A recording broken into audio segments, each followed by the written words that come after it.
Here are today's top news stories and why they matter. We start in Japan, where rumors about a Japan International Cooperation Agency project connecting 4 Japanese cities with Mozambique, Nigeria, Ghana, and Tanzania have caused fear and confusion. Many people wrongly believed Japan was offering special visas and inviting mass immigration, sparking concerns about safety and jobs. What has been the reaction? Social media platforms saw a surge in anti-immigrant sentiment, with some posts expressing fears about public safety and resource strain. Why does this matter?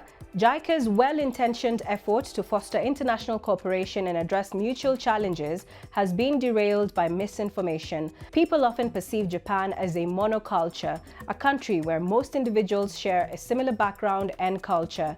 This is why Japan has been reluctant to accept many migrants, mainly because of concerns about protecting its culture, strict immigration laws, and worries about changing society.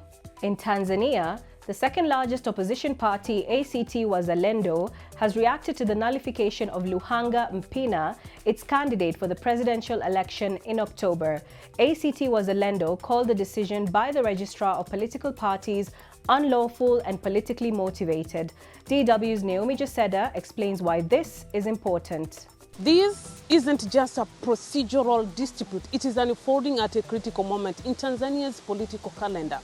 The decision by the Registrar of Political Parties comes just one day before the electoral body INEC confirms presidential candidates for the October 2025 general elections.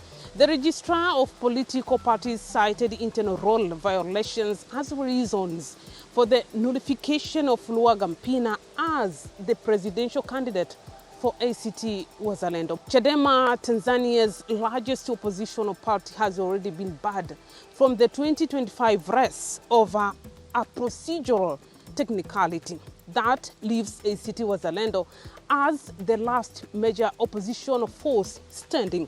If Mpina is disqualified, Tanzania could head into the general election without any credible oppositional candidate. I spoke with some citizens and this is what they had to say. What is going on right now is not giving choices to the voters. The ruling opposition party, which is Chadema, has been banned from carrying out its party activities, which makes the citizen to lack the choice of the leader. This is seen as engineered to favor only one outcome, which is putting back Chama cha Mapinduzi in power. It appears in Tanzania, people have choices only in football, music and drinks. But in election, where the future of coming 5 years is determined, the people has limited choices. France has returned to Madagascar 3 human skulls kept at a museum in Paris for 128 years. One of the skulls is believed to be that of a Madagascan king who was decapitated by French troops. They were looted during the colonial period. The remains were handed over in a solemn ceremony at the French Ministry of Culture on Tuesday. The skulls are set to arrive in Madagascar on the 31st of August. Why is this significant? This restitution marks the first under France's 2023 law facilitating the return of human remains from public collections.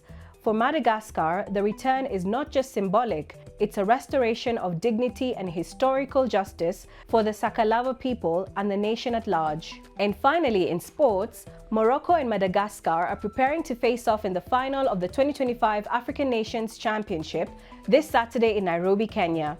Morocco secured their spot after a dramatic 5-3 penalty shootout win over defending champions Senegal, following a 1-1 draw in regular and extra time at the Nelson Mandela National Stadium in Kampala. This marks Madagascar's first ever CHAN final appearance, while Morocco is aiming for their 3rd title after previous wins in 2018 and 2020. And that's all we had time for today. Don't forget to leave a comment, share, like, and subscribe to our channel, DW Africa. I'm Lucy Riley.